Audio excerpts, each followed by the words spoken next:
네가 낚시로 리워야단을 끌어낼 수 있겠느냐? 노끈으로 그 혀를 맬 수 있겠느냐? 너는 밧줄로 그 코를 꿰을 수 있겠느냐? 갈고리로 그 아가미를 꿰을 수 있겠느냐? 그것이 어찌 내게 계속하여 간청하겠느냐? 부드럽게 내게 말하겠느냐?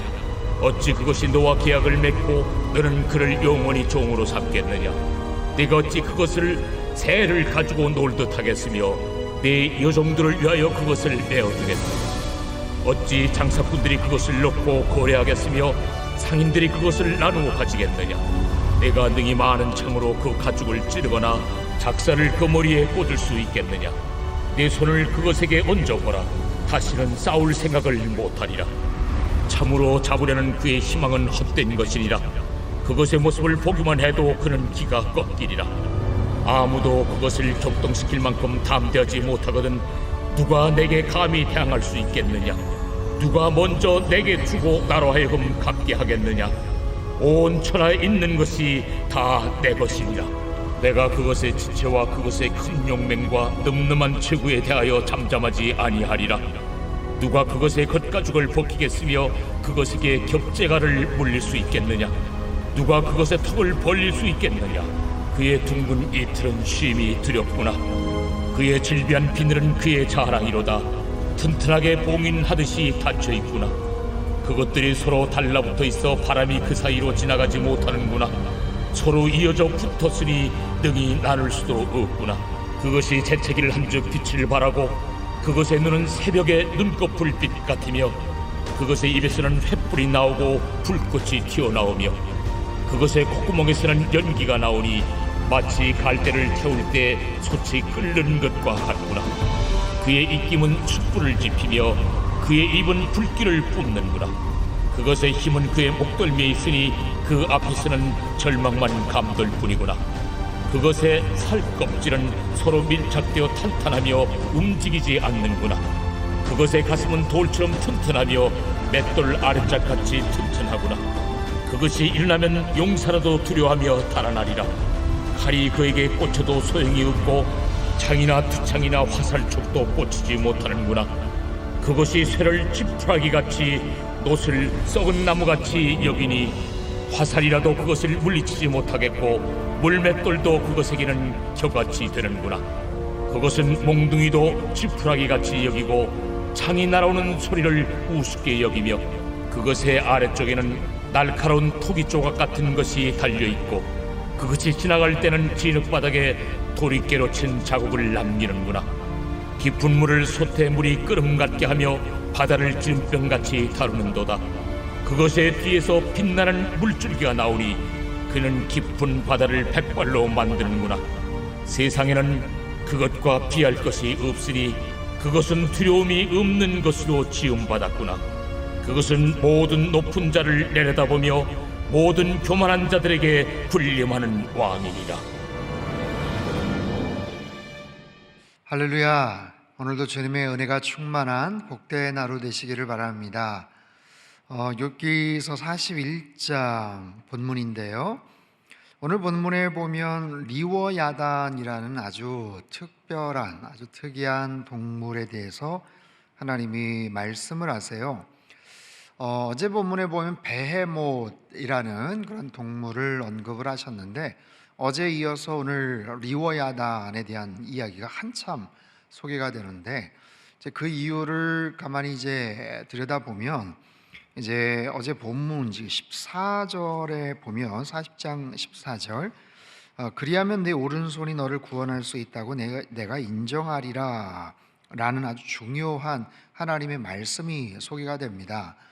욥에게 하나님께서 물어보셨던 많은 질문들이 네가 할 수 있느냐 또는 네가 알고 있느냐라는 것인데요. 특별히 베헤못 그리고 리워야단, 정말 인간이 어떻게 상대할 수 없는 거의 초월적인 그런 힘을 가진 그런 동물들을 이제 언급을 하시면서 네가 그런 동물들조차 상대할 수가 있겠냐, 제압할 여지가 있겠냐라는 그런 측면에서 질문을 하시면서 네가 그럴 수 있는 능력이 있다면 정말 네가 스스로 구원할 수 있다고 내가 인정을 해줄게 라는 그런 뉘앙스로 말씀을 하시는 거죠. 자, 1절을 보면 내가 낚시로 리워야단을 끌어낼 수 있겠느냐, 노끈으로 그 혀를 맬 수 있겠느냐.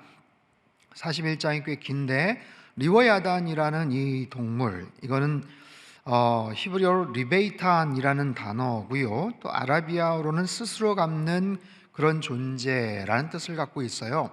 이것은 다소 신화적인 그런 존재, 혼돈의 힘을 상징하기도 하죠. 욥기서를 제외하고도 시편 74편이나 104편, 또 이사야 27장에서도 등장을 했던 그런 동물이기도 합니다. 이 리워야단에 대해서 생명해산 158페이지 본문 해설에 아주 구체적으로 잘 설명이 되고 있습니다. 제가 한번 읽어보면 리워야단도 베헤못과 같이 상징적이고 신화적인 동물입니다. 이사야서에서는 날랜 뱀, 꼬불꼬불한 뱀으로 묘사가 됩니다. 리워야단은 욥이 언급한 리워야단, 바다 괴물 언급으로도 확인할 수가 있고 70인역 성경에서는 혼돈의 용을 가리킨다라고 봅니다. 자, 이 리워야단이라는 것은 뭐 바다 괴물이거나 아니면 뭐 고대 시대에 살았던 공룡, 현대적으로 볼 때는 나일강에 사는 뭐 거대한 악어를 이야기할 수가 있는데요. 이것은 어쨌든 인간을 압도하는 정말 어마무시한 힘을 가진 그런 동물입니다. 굉장한 능력을 가진 무시무시한 그런 괴물이죠. 그런데 어쨌든 결론적으로 볼 때는 그런 동물이라도 인간을 압도하고 엄청난 괴력을 가진 그런 동물이지만 하나님을 대적할 수가 없다라는 거예요. 굉장히 다양하게 리워야단에서 아주 세밀하게 구체적인 설명이 쭉 소개가 되는데 10절을 한번 볼게요. 아무도 그것을 격동시킬 만한 만큼 담대하지 못하거든 누가 내게 감히 대항할 수 있겠느냐. 11절 누가 먼저 내게 주고 나로 하여금 갚게 하겠느냐. 온천하에 있는 것이 다 내 것이니라. 그 리워야단이라는 어마어마한 힘과 공포감을 자아내는 그런 동물이라고 하더라도 하나님께 감히 대항할 수 없다라는 거죠. 하나님은 능히 그 동물을 제압하실 수 있고 또 다스리실 수가 있는 그런 존재, 그리고 더 나아가서 온천하에 있는 것이다 내 것이다 라고 말씀을 하시는 것을 보면 이렇게 무서운 존재도 하나님께서 통제하실 뿐만 아니라 다루실 뿐만 아니라 하나님께서 그런 존재를 만드셨다, 창조하셨다라고 말씀을 하세요. 이 리워야단에 대해서 12절부터 17절까지는 강력한 가죽과 입에 대해서 설명을 하고 그 이하의 내용은 보면 아주 공포스러운 그런 외양을 대단히 구체적으로 쭉 설명을 하고 계십니다. 어찌됐든 오늘 본문에서 우리에게 주시는 그런 여러 가지 영적인 교훈은 뭐냐면 인간은 그 힘을 가지고 인간이 가진 능력을 가지고 그 리워야단이라는 동물을 절대로 맞서서 싸울 수 없다, 이길 수 없다라는 거예요. 인간이 나름대로 어떤 능력이 있고 힘이 있지만 절대로 대적할 수 없는, 절대로 해결할 수 없는 그런 존재, 맞서 싸울 수 없는 그런 능력을 가진 그런 존재가 있더라라는 거죠. 여러분, 사람은요 자기가 자랑하는 것들이 있어요. 욥 당시뿐만 아니라 욥을 포함해서 그 당시만이 아니라도 오늘날 우리도 마찬가지죠. 우리가 나름대로 자랑하는 것들, 또 의지하는 것들이 있죠. 내가 의지하는 것들, 그것이 돈이든 학벌이든 재력이든 인맥이든 다양한 세상적인 스펙이든 그런 것들을 의지하고 그런 것들을 자랑하죠. 그런데 그 모든 것을 똘똘 뭉쳐서 합쳐서 애를 써봐도 절대로 상대할 수 없는 그런 문제, 그런 존재가 있다라는 거예요. 여러분, 죄의 문제를 누가 해결할 수가 있겠습니까? 죽음, 사망의 그 권세를 누가 이길 수가 있겠어요? 절대로 이길 수 없는 더 크고 강력한 힘이 필요한 그런 상황 속에서 하나님께서 우리에게 승리를 주시고 우리에게 이김을 주시는 그 하나님의 주권적인 섭리와 그 능력, 그것을 우리는 신뢰를 해야죠.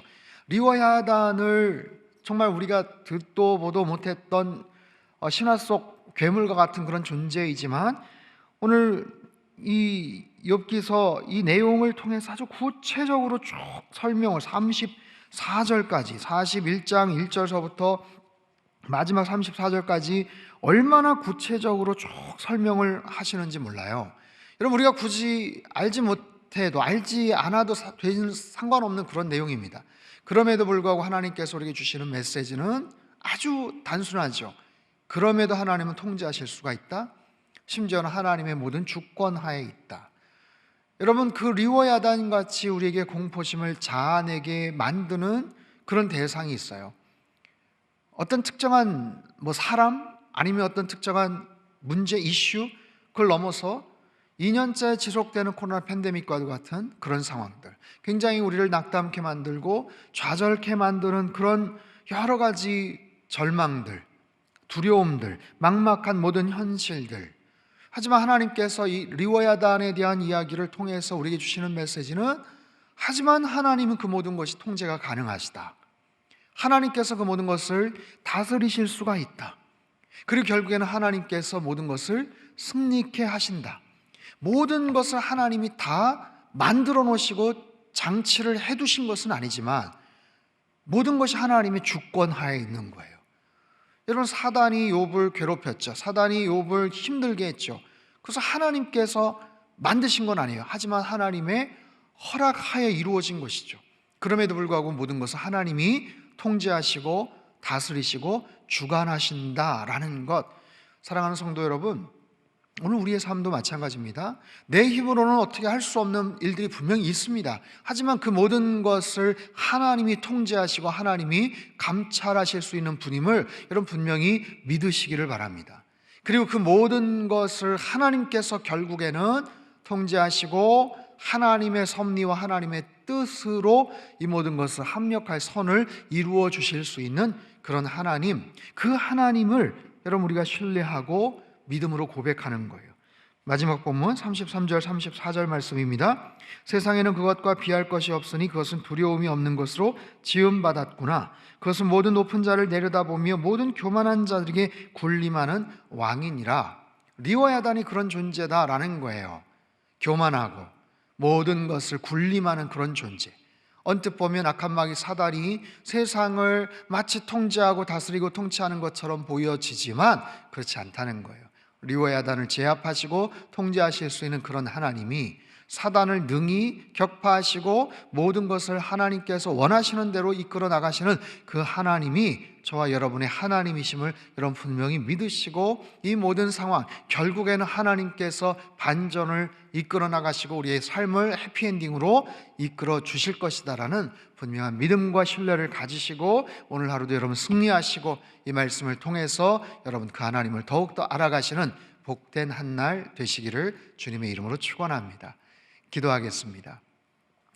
하나님 아버지, 생전 듣도 보도 못했던 리워야단과 같은 그런 존재를 우리에게 아주 구체적으로 설명하시면서 그런 존재조차도 하나님 앞에서는 어떻게 할 수 없는, 하나님께서 능히 제압하실 수 있는 그런 존재, 더 나아가서 하나님께서 창조하시고 만들어 놓으신 그런 존재임을 우리에게 가르쳐 주십니다. 하나님, 때로는 우리의 삶이 정말 볼 수 없는 알 수 없는 리워야단 같은 그런 초월적인 여러 가지 절망과 답답함과 두려움 속에 놓여 있지만 하나님이 그 모든 것을 주관하고 계시고 결국에는 합력하여 선을 이루어 주시는 하나님이심을 더욱더 믿음으로 신뢰하며 나아가게 하여 주시옵소서. 그 하나님만을 더욱더 굳건하게 믿고 온전한 은혜로운 해피엔딩으로 인도하실 그 하나님을 찬양하며 그 하나님 앞에 영광 올려드리는 귀하고 복된 오늘 한 날 되도록 주님 축복하여 주시옵소서. 존귀하신 예수님의 이름으로 기도합나이다. 아멘.